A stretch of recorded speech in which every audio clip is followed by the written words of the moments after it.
선종영가집을 함께 보고 있습니다. 도반에게 보내는 편지를 이제 보던 중입니다. 도반이 친구가 보낸 편지가 산에 들어왔더니 너무 좋다. 너도 들어와라.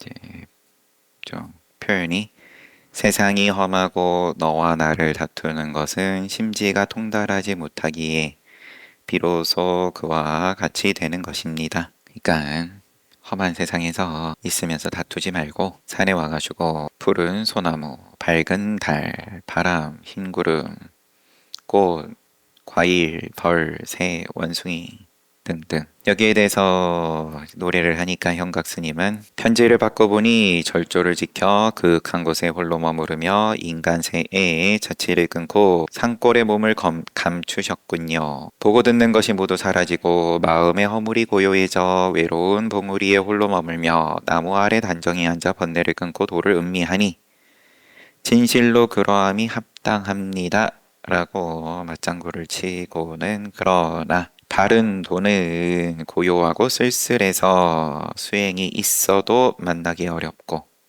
삿된 무리는 시끄럽고 요란해서 익히지 않아도 친해지기 쉽습니다. 이해가 현묘한 으뜸에 현종에 개합하고 수행이 참된 취지에 진취에 부합하는 것이 아니라면 그윽한 곳에 있어도 졸렬하다. 마땅히 선지식에게 묻고 정성을 다해서 한번 끝장을 봐봤냐. 신묘한 것을 캐고 그윽한 것을 탐구하고자 하는 것은 진실로 쉽지 않습니다. 이를 선택할 때는 얇은 얼음을 밟듯 눈, 귀 기울여 그윽한 음을 받들고 감정의 티끌을 숙연하게 하여 그윽한 이치를 감상하며 말을 잇고 뜻을 음미해야 합니다. 이와 같으면 산골에 몸을 숨기고 생각을 고요하게 하며 무리와 왕래를 끊을 수 있을 것입니다. 이제 이런 내용을 보는 중이고요. 혹 마음의 길이 아직 통하지 않아서 사물을 보는 것이 막힘이 되는데도 시끄러움을 피하고 고요함을 구하고자 한다면 아직 크게 열리지 못해서 막힘이 있는데 막힘이 있는 걸 외면하고 무시하고 시끄러움을 피하고 고요함을 구하고자 한다면 세상이 끝나도 그 방도는 잊지 않을 것입니다. 산에 들어가도 소용없다. 이미 막힌 입장에서는 그 막히는 거는 눈을 감고 안 봐야지 그런다고 막힌 게 뚫리냐. 행정주석입니다. 마음의 길이 통하면 수도와 시골이 어찌 다르겠는가. 마음의 길이 막히면 근과 경이 저절로 분별되니 나와 너가 나와 세상이 영원히 간극이 좁혀지지 않는다. 고요한 곳을 구한들 어찌 얻을 수 있겠는가. 행정의 설명. 다시 편지. 하물며 울창한 긴 숲은 높이 솟아있고 새와 짐승은 소나무와 대나무 숲 꼭대기에서 울어대며 물과 돌은 가파르고 바람 부는 가지는 소슬하며 등나무와 넝쿨은 얽혀있고 구름과 안개는 끼어있고 계절 따라 만물은 쇠퇴하고 또 번영하며 아침 저녁으로 어둡고 밝으니 이런 것들이 어찌 시끄럽고 복잡한 것이 아니겠습니까? 산에 있으면 고요한 거 맞아? 그러므로 견해의 미혹이 오히려 얽혀 있어서 길에 부딪히는 곳마다 막힐 뿐이라는 것을 압니다. 100일 동안 폴란드 산에 있을 때 그때 이제 나란히 하면서 시간을 다 보냈으니까 산에 있으니까 다 우리나라 자연하고 좀 달라도 봄 내지는 초여름이었나? 그런데도 거기는 우박도 내리고 하늘은 맑은데 어쩌다가 번개도 한번 치고 그러면은 하늘이 찢어지는 소리 이제 문학적 표현에 나오던 게 앞에서 번개가 한번 치니까 내지는 개미들이 바닥 기어다니니까 근데 그러다가 말벌은 아니고 그런 종류 중에 하나죠. 그런 게 내려와가지고 아주 짧은 시간에 개미를 사냥해서 바로 다리를 다 끊어버리고 그런 돌돌돌 말아가지고 경단처럼 만들어가지고는 들고 날아가더라고요. 다 너무 재밌는 거죠. 이제 날씨도 재밌고 무슨 전쟁 영화의 재미하고 다를 바가 없는 거죠. 말벌이 날라와가지고 개미를 사냥해가고 이런 게 그러니까 재미가 끊어질 틈이 없습니다. 입으로는 다란히 하고 있지만, 근데 막 그런 게 눈앞에서 보이니까 이 부분 보다 보니까 생각이 나서 계절 따라 그러하고 아침 저녁으로 또 어둡고 밝고 계속 다 변하니까 변화는 기본적으로 재미있다. 이런 것들이 어찌 시끄럽고 복잡한 것이 아니겠습니까? 그러므로 견해의 미혹이 오히려 얽혀 있어서 견해의 미혹이 얽혀 있어서 길에 부딪히는 곳마다 막힐 뿐이라는 것을 압니다. 행정의 주석입니다. 그 친구는 산중이 극히 고요하다고 하지만 대사께서는 산중이 극히 시끄럽다고 하여 그 일을 다 편히 좋게 알만하다. 견해의 그물이 넓으면 경계를 따라 집착하게 된다. 경계가 문제가 아니라 도시고 내지는 고요한 산중이고 경계가 문제가 아니라 견해의 그물이 늘 아니면 제 견해의 그물에 내가 늘 걸려 넘어진다. 편지 다시. 이 때문에 우선 도를 알고 난 후에 산에 기거해야 합니다. 만약 아직 도를 알기도 전에 먼저 산에 거한다면 단지 그 산을 보기만 할 뿐 그 도는 반드시 잊을 것입니다. 알기도 전에 산에 간 거니까 잊어버릴 도도 없는 거지만 도는 영원히 모른다. 이거 즐기다가 저거 즐기는 거일 뿐이다. 만약 아직 산에 거하지 않았는데도 먼저 도를 안다면 단지 그 도를 보기만 할 뿐 그 산은 반드시 잊을 것입니다. 도를 보기만 할 뿐.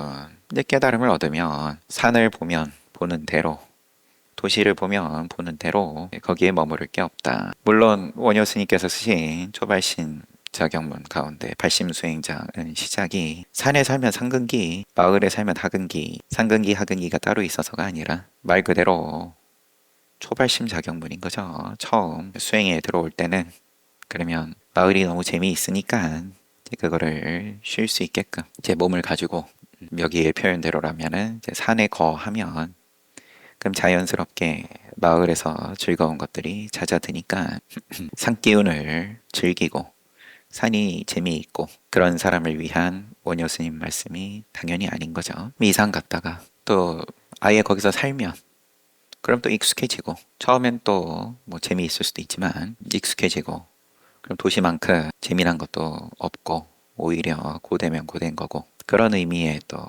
산에 사는 걸 뭔가 긍정하는 말씀을 성령께서 하신 건 그러한 거지. 뭐 주말에 이산 갔다 저산 갔다 놀러 다니는 거죠. 하지만 그것도 작은 의미가 아니다. 아예 수행처에 걸음을 하지 않는 입장에선 그래 주말이라도 그러면 한번 수행처에 가가지고 내가 거기서 뭔가 그 이익을 몸으로 느끼든 내지는 느끼지 못하더라도 그렇게 한번 걸음해가지고 참배를 하는 거에 대해서 긍정을 하고 그렇지만 어디까지 눈을 낮춰가지고 박수를 쳐야 돼요. 뭐죠? 보다 보니까 애완동물이 배변을 잘 하니까 박수를 치더라. 그거 보고는 자식이 나도 저렇게 부모님께 칭찬받으면 좋을 텐데 라고 투덜거리니까 그 다음부터는 화장실만 갔다 나오면은 어머니 아버지가 박수를 쳐가지고 얘기하다가 좀 빠졌어요. 만약 아직 산에 거하지 않았는데도 먼저 도를 안다면 단지 그 도를 보기만 할 뿐 산을 보든 마을을 보든 다 도니까 산은 반드시 잊을 것입니다. 산을 잊으면 도의 성품이 정신을 기쁘게 하지만 도를 잊으면 산의 형상이 눈을 어지럽힙니다. 도를 잊으면 무슨 형상이든 늘 눈을 어지럽힌다.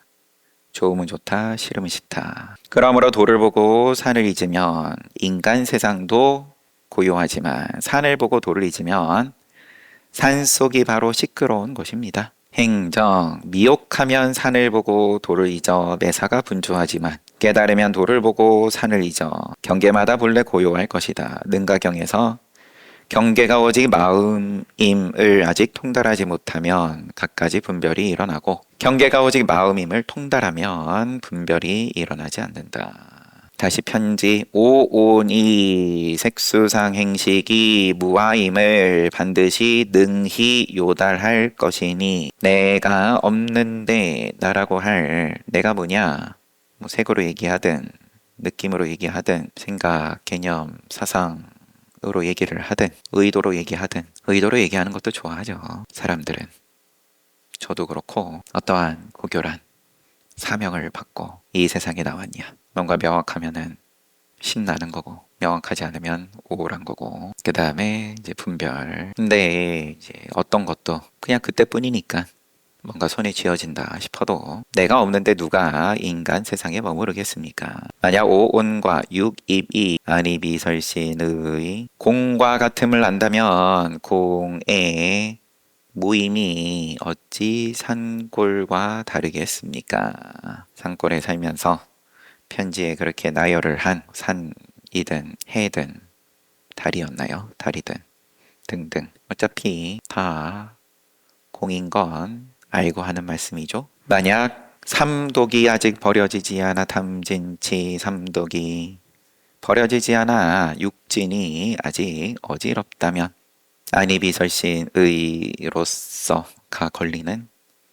티끌들 내지는 경계 이게 아직 어지럽다면 몸과 마음이 저절로 서로 모순될 텐데 이게 순이란 것 같아도 뭔가 자꾸 어긋나는 게 생긴다. 뭔가 자꾸 애매하게 걸린다. 미세하게. 무시하려면 무시하지만 무시하고서는 없다라고 큰소리 치는 건 아니죠. 그것이 인간 세상의 시끄러움이나 산의 적적함과 무슨 관계가 있겠습니까? 몸과 마음이 저절로 서로 모순될 텐데 지금은 무시할 수 있을 만큼 티끌 같아도 그게 또 폭풍을 일으키고 무시하지 못할 또 입장은 예약하는 건데 그 모순은 티끌은 어디에 사느냐 하고 무슨 상관이 있습니까? 인정. 몸은 극이 고요하고자 해도 마음이 아직 편안하고 고요하지 않은 것은 왜인가? 여기서의 모순은 그러면 몸은 그러면 편안하다. 그렇지만 이미 편지에 쓰신 내용들이 마음이 편치 않음을 드러내는 건데 이 둘 사이의 모순은 왜인가? 삼독이 이미 있으니 육진이 어찌 잊혀지겠는가? 그러므로 몸과 마음이 저절로 서로 모순되다라고 말씀한 거다. 편지. 또 무릇 도의 성품은 텅 비어서 만물이 본래 그 허물이 되지 않습니다. 당신의 도는 그러면 인간은 아무도 출입시키지 않는 도입니까? 마을에 사는 걸 꽃펴치는 거면 인간은 다 꽃펴치고 달이고 물이고 산이고 벌도 있었고 새도 있었고 원숭이도 있는데 그러면은 축생만 가능한 도입니까? 무릇 도는 텅 비어 만물이 본래 그 허물이 되지 않는데 진실한 자비는 평등하니 소리와 색이 어찌 도가 아니겠습니까? 단지 견해가 도치되어 미혹이 생김으로 인해 마침내 윤회가 이루어질 뿐입니다. 행정. 모든 색이 눈에 비쳐도 형상이 아니고 팔음이 인간의 귀로 들을 수 있는 소리를 그럼 다 아우르는 8가지이겠죠. 귀를 채워도 소리가 아니다. 견해가 편벽되며 동그라미 꽃표 날이면 미혹이 따르고 윤회가 그치지 않는다. 꽃 보면 동그라미 해야 되니까 그런 숙제가 있으니까 또 태어나고 동그라미면은 동그라미 또 지켜야 되니까 또 태어나고 만약 경계가 유가 아니라는 것을 능히 요달하면 눈에 부딪히는 것 중 도량 아닌 것이 없습니다. 경계가 유가 아니라는 것을 능히 요달하면 눈에 보이는 족조 막힘이 아니라 다 도량이다. 요달함 또한 본래 무라는 것을 알면 반연하지 않고도 비춥니다. 통째로 다 비춘다. 색 즉시 공의 색은 반연하지 않는 비춤이다. 원융한 법계의 이해와 미혹이 어찌 다르겠습니까? 원융한 법계의 알겠다. 무슨 건지 모르겠다. 이 구분이 있겠냐. 행정. 도가 멀리 있겠는가? 사물과의 부딪힘이 모두 참되다. 아는 자.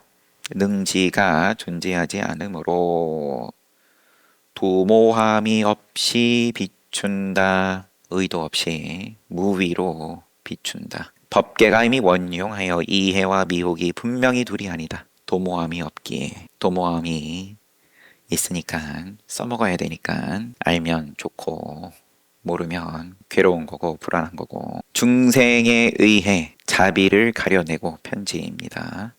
상념에 의해 생각에 의해서 즉 상념의 즉해 지혜를 밝힙니다. 중생을 없애서 마을을 없애서 평화를 고요함을 자연을 만들어내는 게 아니라 중생 그대로 자비를 가려내고 상념에 분별망상에 즉하여서 지혜를 밝힙니다. 행정 자비는 중생을 교화하는 것이고 지혜는 분별을 요달하는 것이다. 자비와 지혜는 비록 다르지만 묘하게도 둘이 아니다. 화엄경에서 일찍이 한 법도 법성을 여인 적이 없다라고 하였다. 자비는 중생을 교화하는 것이고 지혜는 분별을 요달하는 것이다. 비록 다르지만 묘하게 둘이 아니다. 또 함허의 설명입니다. 열애의 큰 자비를 보고자 하면 하와 중생이고 상구불인데 아래로는 중생을 구하고 위로는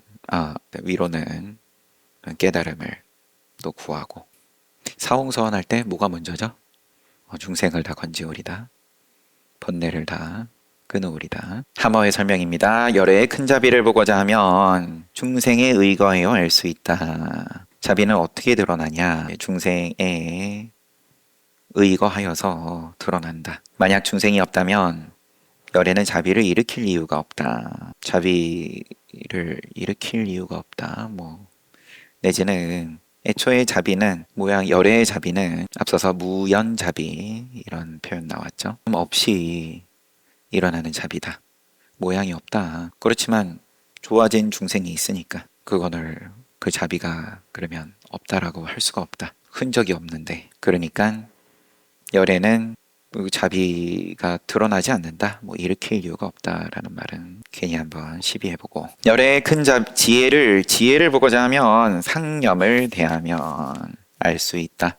상념이 없다면 불지혜에 사땜이 없음을 어찌 알겠는가. 또 편지 지혜가 생기면 법에 상응하여 두루 비추니 지혜가 생기면 법에 상응하여 두루 비추니 경계를 떠나 어떻게 자비를 관찰하겠습니까? 자비와 지혜는 진리에 합치하여 모두 거두어들이니 중생을 어기고 어떻게 제도할 수 있겠습니까? 중생을 없애서 마을을 피하고 산에 들어가서 어떻게 제도할 수 있겠습니까? 행정, 첫 문장에 대해서 지혜가 생기면 법에 상응하여 두루 비추니 경계를 떠나 어떻게 자비를 관찰하겠습니까? 요 첫 문장에 대해서 자비와 지혜를 거꾸로 드러낸다 라고 주석을 하고 여기에 대한 설명이 또 상념의 생각에 경계에 즉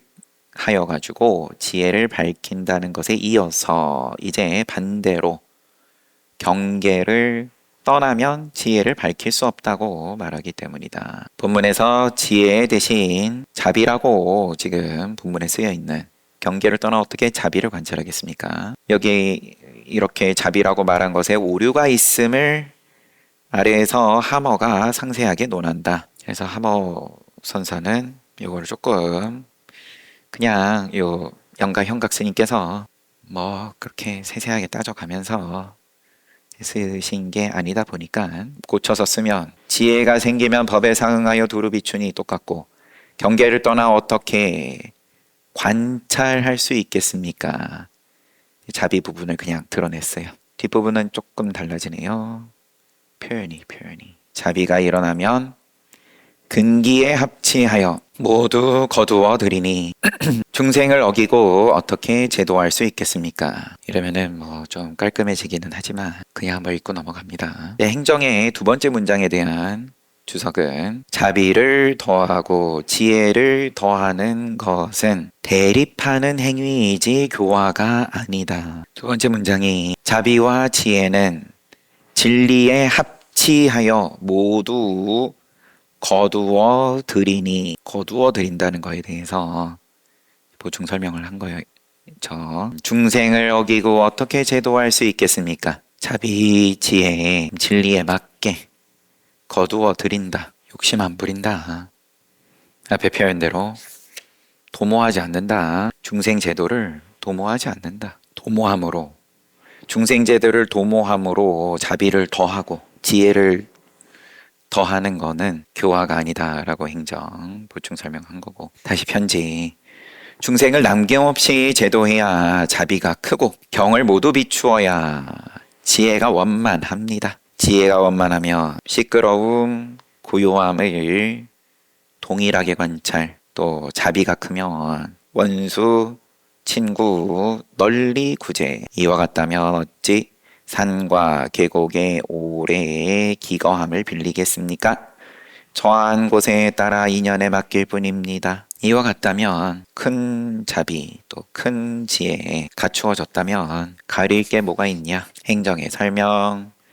중생이 무변이므로 자비도 무변이다. 변방이 없다. 다 중심이다. 우선순위가 없다. 근데 모양이 있으면 우선순위가 있을 수밖에 없으니까 닭발할 때 줄을 서고 좌차에 맞게 선다. 세상은 오직 순서로 이루어져 있으니까 입을 벌리고 수저가 들어가야지. 수저를 넣은 다음에 넣으려고 하면서 나중에 입을 벌리면 그러면은 굶어 죽는 거니까 이 무변이다. 네. 부처의 자비가 이와 같은데 내지는 지혜가 또 이와 같은데 질서는 어떻게 되냐? 그러면 순서 있는 것이 순서 없습니다. 그 얘기를 선종영가집에서 지금까지 보여준 거죠. 경계가 끝이 없으므로 무변이므로 지혜 또한 끝이 없다. 지혜로서 경계를 만나면 시끄러움과 고요함이 어찌 나뉘겠는가. 자비로서 중생과 함께하면 원수와 친구가 간격이 없게 된다. 여기에서 부딪히는 길이 법계인데 어찌 한 모퉁이만을 고소하겠는가. 여기에서 부딪히는 길이 법계인데 어찌 한 모퉁이만 고소하겠는가. 한국어가 어려운 건지 우선 넘어가고요. 하물며 법마다 비어 일체법이 하나하나가 비어 있어 공하여 원용하고 마음마다 고요하게 멸해. 본래 스스로 유가 아닌데 누가 억지로 무를 말하겠습니까?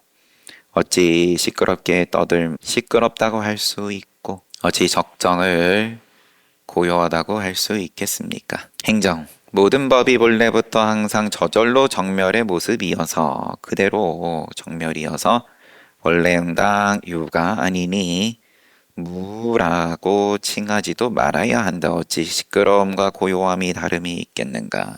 편지. 만약 사물과 내가 극히 하나라는 것을 알면 저것과 이것이 도량 아닌 곳이 없으니 다시 어찌 인간 세상에서는 시끄러움과 복잡함을 따르고 산골에서는 적막함을 펼치겠습니까? 따르고 펼치고 이게 어디에 붙겠습니까?